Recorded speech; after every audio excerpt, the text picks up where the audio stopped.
He said sorry for smelling bad. Stallone just hugged him. Welcome to Stallone Unleashed. Let us uncover what really happened. The number 17 bus wheezed to a halt, its hydraulics sighing like a weary beast of burden shedding a load it could no longer bear. The doors hissed open, revealing a tableau of urban weariness. A young mother struggling with a stroller and two restless toddlers. A student engrossed in a textbook, their brow furrowed in concentration. And near the back, a figure huddled by the window, his presence almost swallowed by the grimy twilight filtering through the scratched plexiglass. This was Arthur, a man whose story was etched in the deep lines of his face and the threadbare fabric of his coat, a coat that had seen too many seasons, too many cold nights. As new passengers boarded, a familiar dance of avoidance played out. Seats were chosen, gazes averted, a subtle, unspoken perimeter established around Arthur. It wasn't overt hostility, not usually. It was something more insidious, a quiet collective turning away, a refusal to acknowledge a reality that was too uncomfortable, too close. Elias Thorne, a man whose own life had been a study in quiet observation and carefully measured interventions, boarded the bus at the next stop.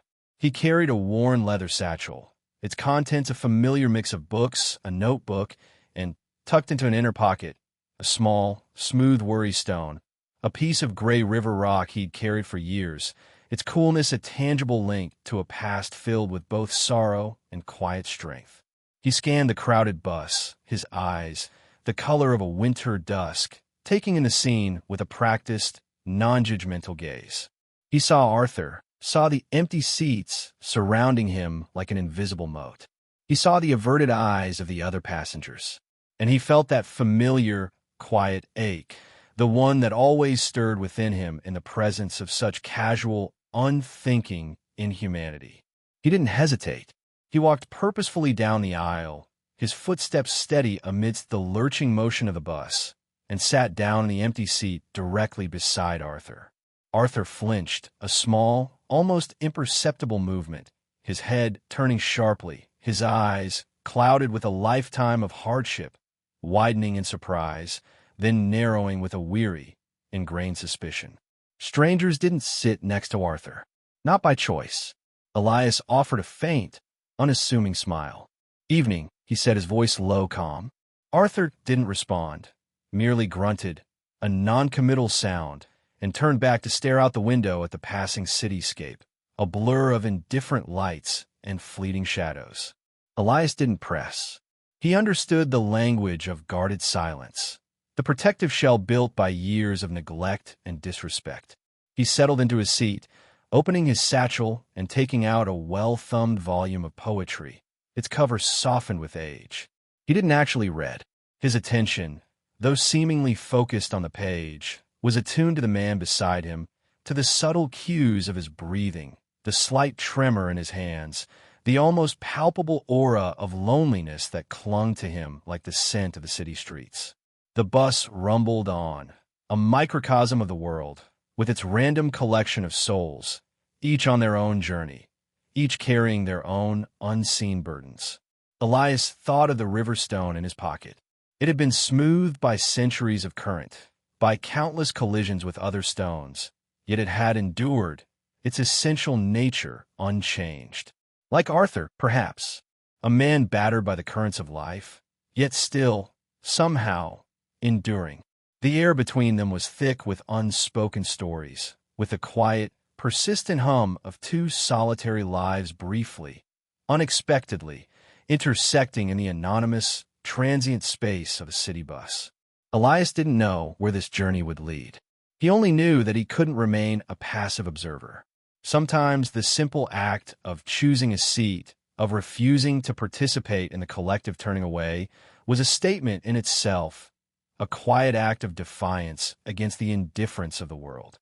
His own past, marked by losses and quiet battles, had taught him the profound value of such small gestures, the way they could sometimes pierce through layers of isolation and despair. The bus lurched and swayed, its progress a metaphor for the often unsteady journey of life. Arthur remained withdrawn, his gaze fixed on the rain-streaked window, the city lights blurring into abstract patterns of color and shadow. Elias, though appearing absorbed in his book of poetry, was acutely aware of the older man's presence, of the subtle tension that emanated from him, a coiled spring of defensiveness and a deep, bone-weary fatigue. He noticed the threadbare cuffs of Arthur's coat, the way his knuckles, gnarled and work-worn, were white as he gripped the edge of the seat.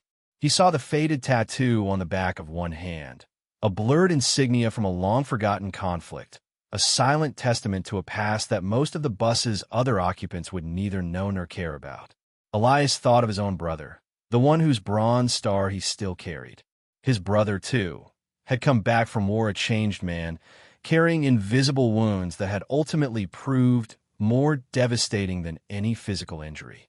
He understood, in a way few others could, the lingering shadows of service, the quiet battles fought long after the guns had fallen silent. The bus stopped again, and a group of boisterous teenagers boarded, their laughter loud, their energy filling the already crowded space with a new, more aggressive level of noise.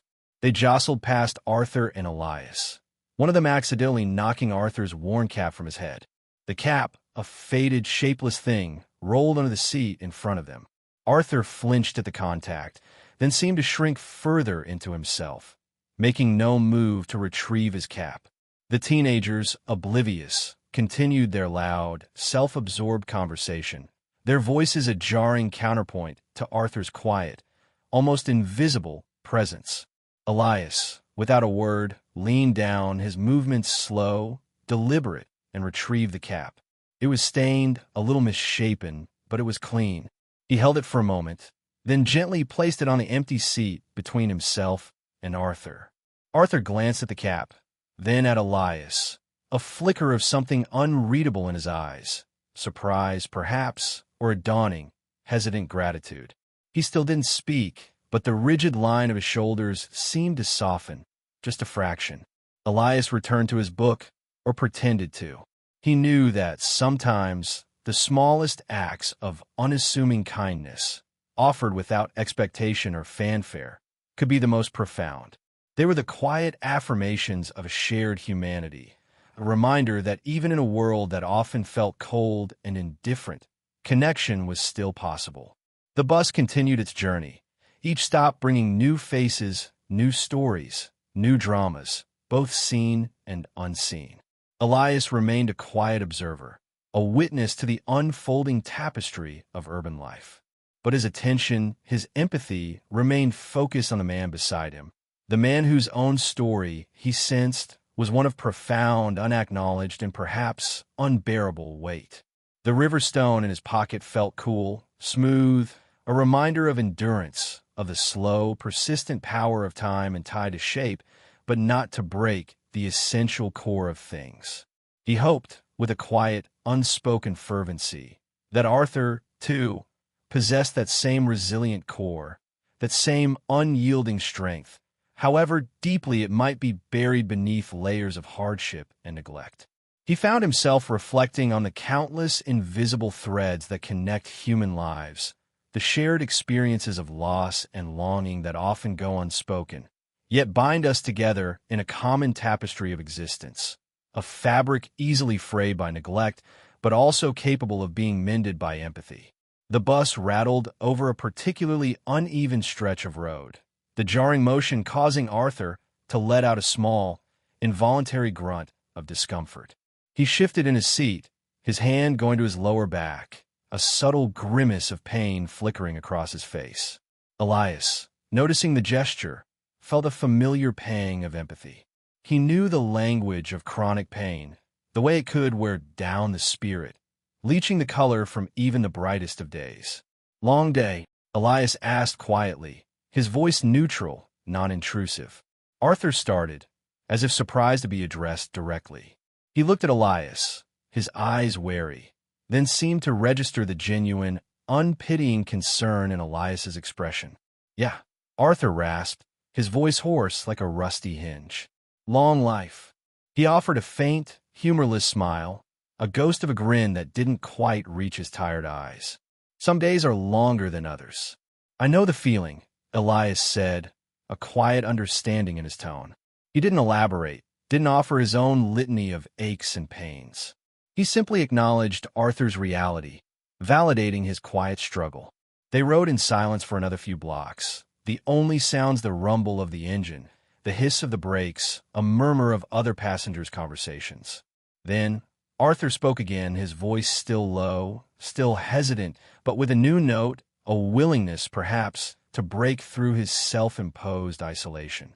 "This city," Arthur said, his gaze fixed on the passing streetlights. "It chews you up and spits you out if you let it. Don't care who you are or what you've done. Just grinds you down.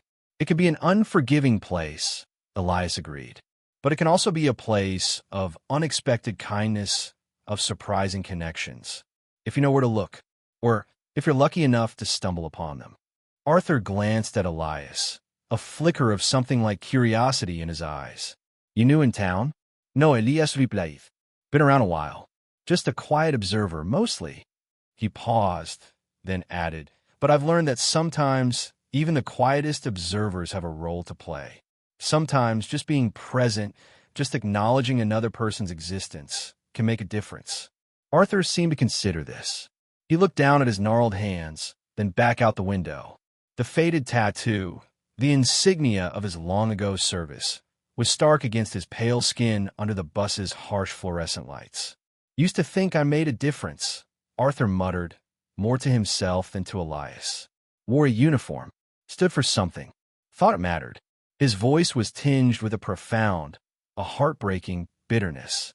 "It did matter, Arthur," Elias said, his voice firm but gentle. "It still matters. What you did, the sacrifices you made, those things don't just disappear. They become a part of who you are. They become a part of the story of this city, this country, whether people choose to remember it or not."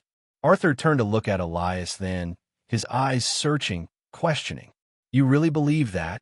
"I do," Elias affirmed, meeting his gaze directly. "I believe that every act of service, every quiet sacrifice, leaves an echo. And sometimes, if we listen carefully enough, we can still hear those echoes, even above the noise and the indifference of the world." The river stone in Elias's pocket felt warm now, as if imbued with the quiet conviction of his words. He thought of his brother, of the echoes of his courage that still resonated in Elias's own life, guiding his steps, shaping his choices. He knew, with an unshakable certainty, that those echoes were real, that they mattered. And he wanted Arthur, this forgotten, overlooked veteran, to know it too. This exchange, born of a shared moment of humanity on a mundane city bus, felt significant, a small crack appearing in the wall of Arthur's long-held isolation. The simple act of being seen, truly seen, had begun to chip away at the layers of invisibility that had enveloped him for so long. Arthur continued to look at Elias, his expression a mixture of disbelief and a dawning, fragile hope. It had been a long time, a very long time, since anyone had spoken to him with such unflinching respect, such unconditional validation of his past, his service. Most people, when they bothered to notice him at all, saw only the present reality, the threadbare coat, the weary eyes, the aura of misfortune that clung to him like a second skin. They didn't see the young soldier he had once been, the man who had stood tall, proud, willing to lay down his life for ideals he held dear. Echoes, Arthur repeated softly, testing the word on his tongue, as if trying to grasp its meaning, its implications. Most days, all I hear are the other kind of echoes, the ones that keep you awake at night, the ones you can't outrun, no matter how far you walk. His voice was filled with a profound weariness, the sound of a man haunted by memories he could neither escape nor reconcile. Elias nodded slowly, his eyes filled with a deep, empathetic understanding. "I know those echoes too, Arthur," he said quietly. "Many of us do. They are the price of having lived, of having seen things that cannot be unseen, of having carried burdens that cannot easily be set down." He paused, then continued, his voice gentle but firm. "But there are other echoes as well, Arthur. The echoes of courage, of comradeship, of duty done, of sacrifices made not in vain. Those echoes are there too, if we choose to listen for them. They may be quieter, less insistent than the others, but they're stronger. They're the ones that remind us of who we truly are, of what we are capable of, even in the face of darkness and despair. Arthur listened intently, his gaze fixed on Elias's face. The bus rumbled on, its interior now dimmer as the last vestiges of daylight faded from the sky. The other passengers were mostly lost in their own worlds, oblivious to the quiet, profound conversation unfolding in the back seats. I haven't thought about those other echoes in a long time, Arthur admitted, his voice barely a whisper. It's easier, sometimes, to just let the bad ones take over, to forget there was ever anything else. It is easier, Elias agreed softly, but it is not better. Forgetting the good, the courage, the sacrifice that is to lose a vital part of ourselves, Arthur. It is to surrender to the darkness. And you, my friend, he added, his voice imbued with a quiet, unwavering conviction, are not a man who surrenders easily. I can see that in your eyes. I can see the strength that still resides within you, however battered, however weary you may feel. Arthur looked away, out the window again, but this time there was a different quality to his gaze. It was less haunted, more reflective, as if Elias's words had opened a small window in the dark room of his memories, letting in a faint, unexpected ray of light. The river stone in Elias's pocket felt cool and smooth against his skin, a silent affirmation of the enduring power of hope, of resilience, of the quiet strength that can be found even in the most broken of souls. He knew this conversation was just a beginning, a fragile first step. But it was a step nonetheless, a movement away from the shadows, towards the possibility of healing, of reclaiming a lost sense of worth, of dignity. The air in the bus, heavy with the unspoken sorrows of its passengers, now held a tiny, flickering spark of connection, a testament to the simple, profound power of one human being truly seeing another. The bus pulled up to a stop in a neighborhood of low-slung buildings and fading storefronts. It was Elias's intended destination, a small, independent bookstore where he often found refuge and rare volumes. He made a move to rise, intending to offer Arthur a quiet farewell, perhaps an invitation to share a cup of coffee another time. But as he did so, Arthur turned to him, his eyes filled with a new, urgent intensity. "Wait," Arthur said, his voice low, almost conspiratorial. He leaned closer to Elias, as if about to impart a secret of great significance. "There's something I gotta tell you. Something nobody else knows. Nobody else would understand." Elias settled back in his seat, his attention fully captured. He sensed that this was a critical moment, a threshold Arthur was hesitantly approaching. The bookstore could wait. This story, Arthur's story, felt far more important right now. "I'm listening, Arthur," Elias said softly, his voice an invitation to trust, to share. Arthur took a deep, shuddering breath. His gaze darted around the bus, as if to ensure no one else was listening, though the other passengers remained lost in their own worlds, oblivious to the quiet drama unfolding in the back. "It wasn't always like this," Arthur began, his voice barely a whisper, so low that Elias had to lean closer to hear. "After the war, after I came back, I really tried to make a life. Got a job, got married, had a daughter." A flicker of immense tenderness, quickly followed by a wave of profound pain, crossed Arthur's face at the mention of his daughter. She was everything to me. Lily. Her name was Lily." He paused, swallowing hard, as if the very act of speaking her name was almost too much to bear. "But the war, it followed me home, you know? In my head, in my dreams. I couldn't shake it. Started drinking too much. Lost the job. Then my wife, Sarah, she couldn't take it anymore. She left, took Lily with her." His voice cracked on the last word, a raw, unbearable grief etched in every syllable. Elias listened in silence, his heart aching for this broken man, for the layers of loss he had endured. He didn't offer empty words of comfort. He simply bore witness to Arthur's pain, his presence a quiet anchor in the storm of Arthur's memories. I haven't seen Lily in, God, it must be 20 years now, Arthur continued, his voice thick with unshed tears. She'd be a grown woman, probably got kids of her own. She probably hates me, thinks I abandoned her. And maybe I did. Maybe I wasn't strong enough to fight the demons. He looked at Elias, his eyes filled with a desperate, pleading question. But here's the thing, he whispered, his voice dropping even lower, so low it was almost inaudible above the rumble of the bus. Every year on her birthday, I go to this one place, a little park we used to go to when she was small, and I leave something for her, a little something I made, a carved bird or a flower, just in case she ever goes there, in case she ever wonders if her old man still remembers her, still loves her. He paused, his breath catching in his throat. Her birthday is tomorrow. The confession, so simple, so heartbreakingly tender, hung in the air between them. Elias felt a profound wave of emotion wash over him. Sorrow, compassion, and an immense respect for this battered man who, despite everything, still clung to this fragile ritual of love and remembrance. The bus had long since passed Elias's stop. The bookstore, the poetry, the quiet solitude he had anticipated were all forgotten.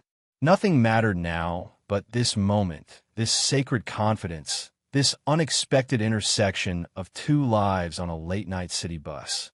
Arthur's whispered secret had changed everything. This was no longer just a brief encounter between strangers. It was a pivotal moment, a revelation that demanded more than just passive sympathy. It demanded action, however improbable, however daunting. Elias looked at Arthur, truly looked at him, seeing not just the threadbare coat and the weary eyes, but the profound depth of love and longing that resided within this broken man.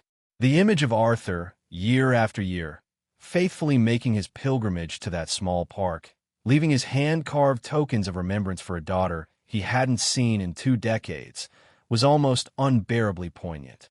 It was an act of such quiet, unwavering devotion, such stubborn hope in the face of seemingly insurmountable loss, that it took Elias's breath away.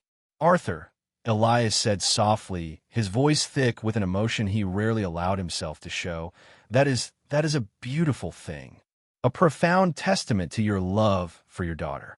Arthur looked down at his gnarled hands, a single tear escaping from the corner of his eye and tracing a path through the grime on his cheek. "She probably never even finds them," he whispered. "Or if she does, she probably just thinks there's some old junk someone left behind." "Don't say that, Arthur," Elias said gently but firmly. "You don't know that. And even if she never sees them, even if she never knows, the act itself, the love that motivates it, that is what matters. That is real. That is true." He paused. Then a thought, an idea, began to form in his mind, as unexpected and as insistent as Arthur's confession had been. "Arthur," Elias said, his voice taking on a new note of quiet purpose. "This park, where is it?" Arthur looked up, surprised by the question. It's called Willow Creek Park, over on the east side." "What?" Elias didn't answer directly. He glanced out the window. The bus was now traveling through an unfamiliar part of the city, far from his intended destination. He had no idea where they were or how he would get back. But none of that seemed to matter anymore. A different journey had begun, a journey dictated not by bus routes or personal errands, but by the quiet imperative of a father's enduring love. "Arthur," Elias said, his decision made, "I believe I know what Lily would truly want for her birthday tomorrow." Arthur stared at him, his eyes wide with a mixture of confusion and a dawning, terrified hope. What do you mean?" "I mean," Elias said, a rare, warm smile transforming his usually stoic features, "that perhaps this year, instead of leaving a carved bird in an empty park, perhaps this year, Lily gets to see her father. Perhaps that is the greatest gift of all." The implication of Elias's words hung in the air, stunning, audacious, almost unthinkable. Arthur looked as if he had been struck by lightning. His mouth opened and closed, but no sound came out.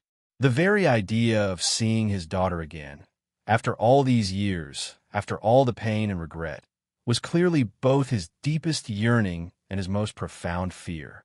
Elias reached out and placed a gentle hand on Arthur's trembling arm. "It's a long shot, Arthur," he admitted, "and it won't be easy. There are no guarantees. But don't you think it's worth a try? For Lily? And for yourself?" The bus pulled to another stop. Elias glanced out the window, then back at Arthur. "This is as far as this bus goes tonight, friend," he said softly. "But our journey, I think it might just be beginning." He stood up, his satchel in hand, and offered his other hand to Arthur. "Come on, Arthur," he said, his voice imbued with a quiet, unshakable resolve. "Let's go find your daughter." The words, so simple, so direct, yet so filled with an audacious hope, seemed to hang in the air of the nearly empty bus like a benediction. Arthur stared at Elias's outstretched hand, then at his face, seeing there not pity, not judgment, but a genuine, unwavering belief. And slowly, hesitantly, as if waking from a long, dark dream, Arthur reached out and took it. This was more than a gesture.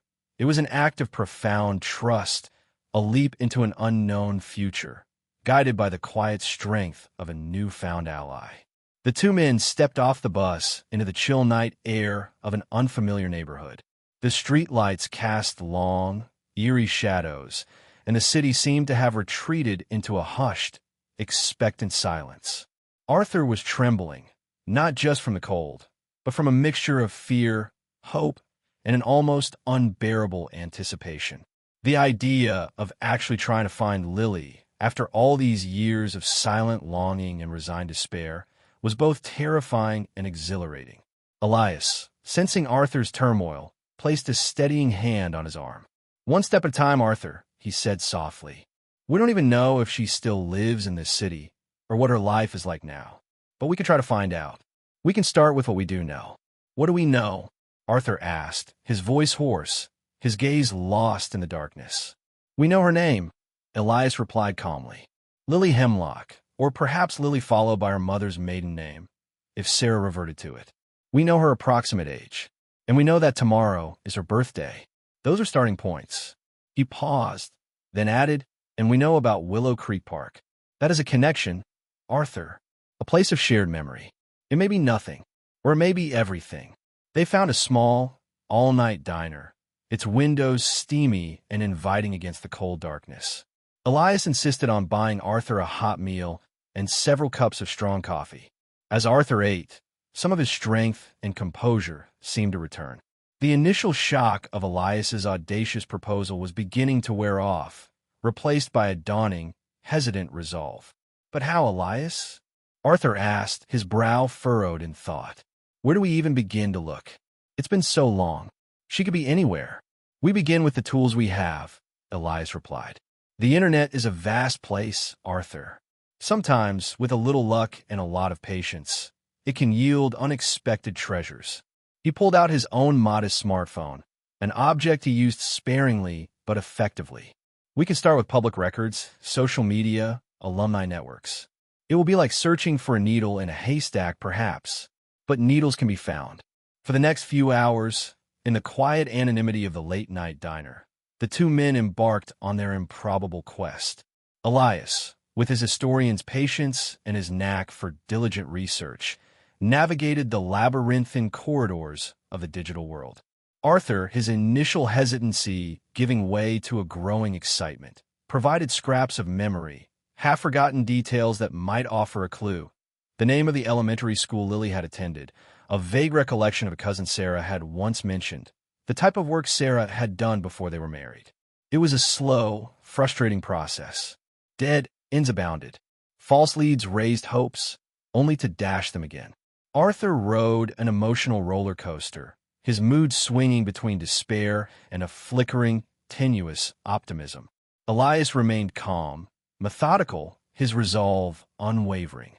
He knew that such searches required persistence, a refusal to be discouraged by initial failures. He was searching not just for a name on a screen, but for a lost connection, a broken thread in the tapestry of a father's love. And that, he believed, was a search worth every ounce of effort, every moment of patient diligence. The river stone in his pocket seemed to pulse with a quiet energy, a silent encouragement to keep going, to keep searching, to keep believing in the possibility of finding what had been lost.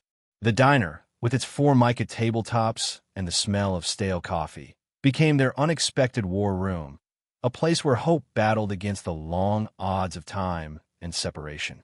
As the first pale light of dawn began to streak the eastern sky, painting the grimy windows of the diner with hues of gray and rose, Elias let out a soft, almost inaudible exclamation.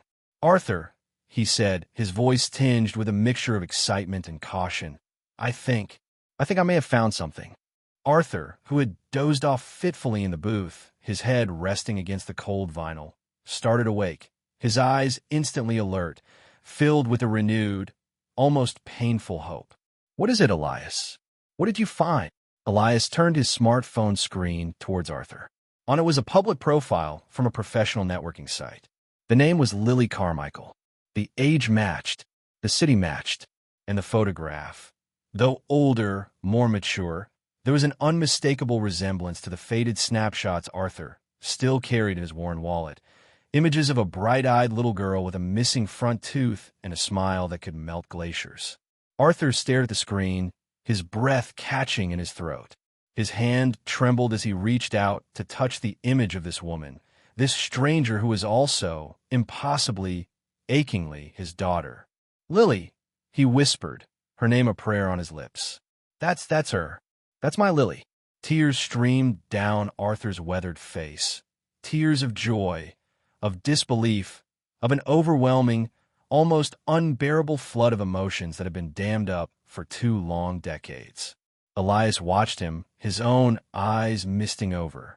He felt a profound sense of gratitude, of awe, at this small miracle that had unfolded in the pre-dawn gloom of an anonymous city diner.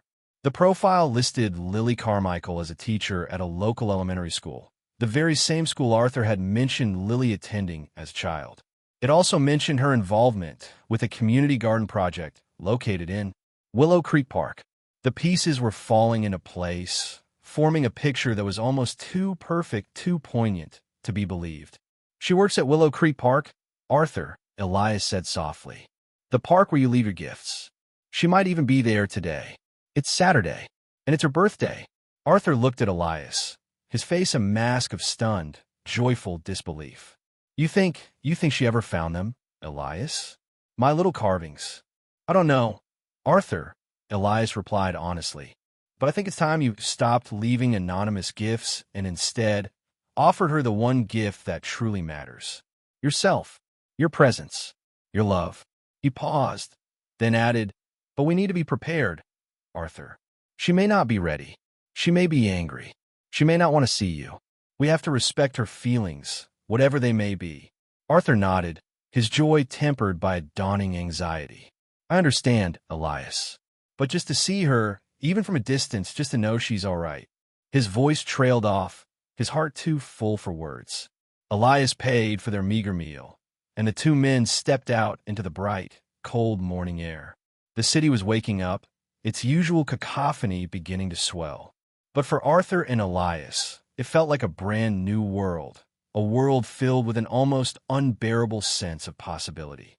Their journey was not over. In many ways, it was just beginning. The path ahead was uncertain, fraught with potential heartbreak. But it was a path they had to take.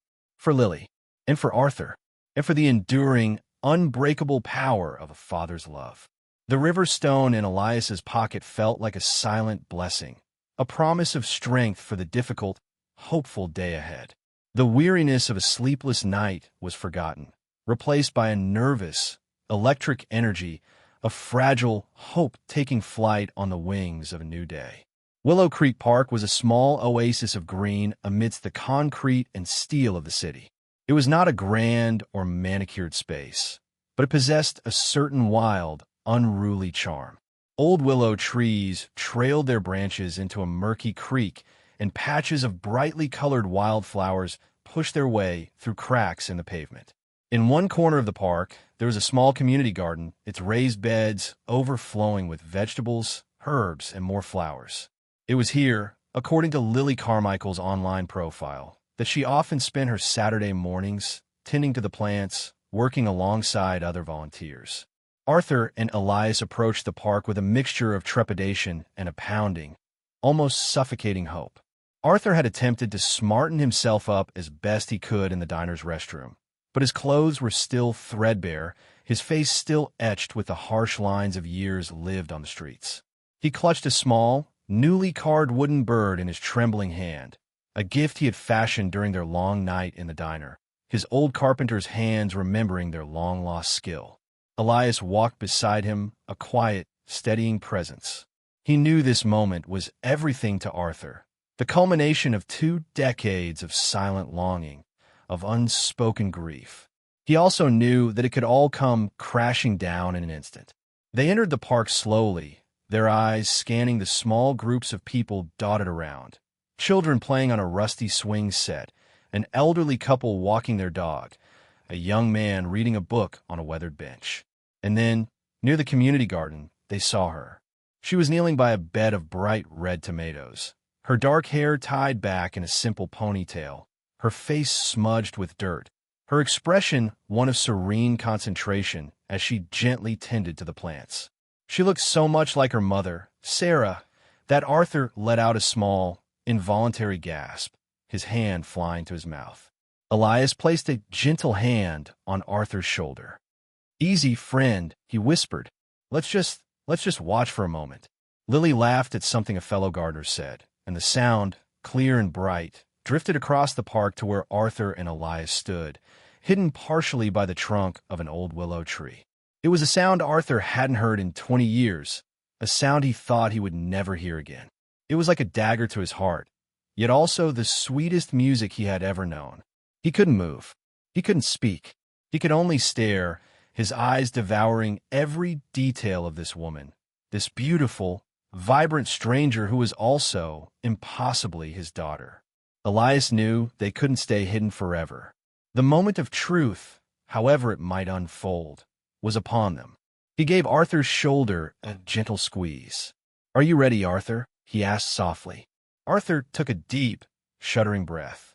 He looked at Elias, his eyes filled with a mixture of terror and an immense, unwavering love. He nodded, a single convulsive movement. "As I'll ever be, Elias," he whispered.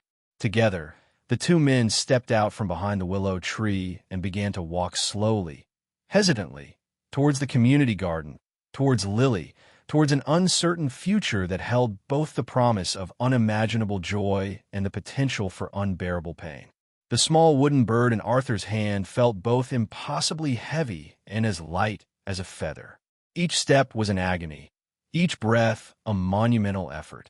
The anticipation was a living thing, coiling in Arthur's chest, making it difficult to think, to move, his entire being focused on the slender figure tending the earth, a figure who held the key to a past he longed to reclaim and a future he dared not imagine. Lily looked up from her tomatillos as the 2 men approached. Her smile faded slightly as she took in their appearance. Elias, with his quiet dignity and his thoughtful eyes, and Arthur, his clothes threadbare, his face etched with a lifetime of hardship, his gaze fixed on her with an intensity that was both startling and strangely familiar. "Can I help you, gentlemen?" Lily asked, her voice polite but with a note of caution. She rose slowly to her feet, wiping her dirt-stained hands on her jeans.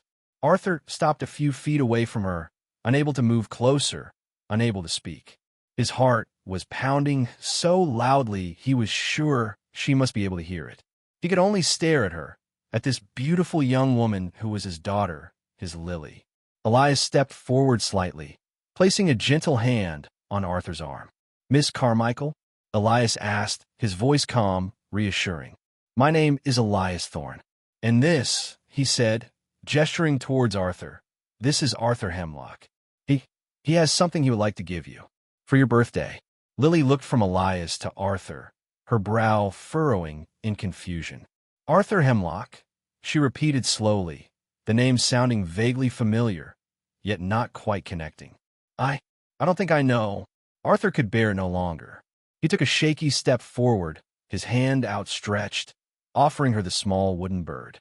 "Lily," he whispered, his voice cracked, hoarse with decades of unshed tears and unspoken love. "Lilybug, it's me. It's your daddy." Lily stared at him, at the small carved bird, then back at his face. And slowly, incredibly, a flicker of recognition, of a long-buried memory, began to dawn in her eyes. She looked at the bird again, its shape so simple, so familiar.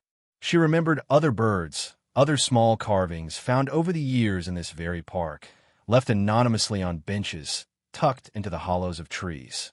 She had always wondered who left them, had always felt a strange, inexplicable connection to them. And now she knew. Tears began to stream down Lily's face, tears of shock, of disbelief, of an overwhelming flood of emotions too complex, too profound for words. She took the small wooden bird from Arthur's trembling hand, her own fingers closing around it, as if it were the most precious treasure in the world. "Daddy," she whispered, the word a question, a statement, a prayer.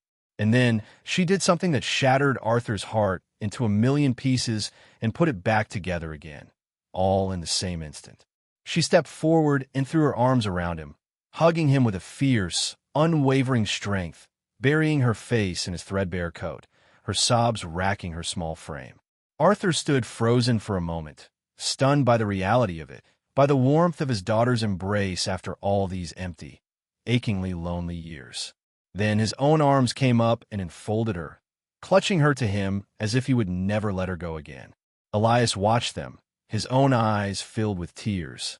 He felt like an intruder on this sacred, intensely private moment, yet also a profoundly privileged witness to an act of love so pure, so powerful, that it seemed to transcend time, loss, and all the accumulated pain of two broken lives.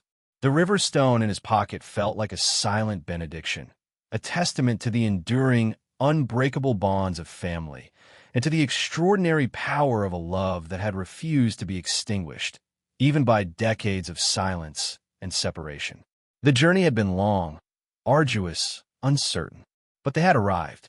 And for Arthur Hemlock and his daughter Lily, it was indeed a brand new beginning. The sun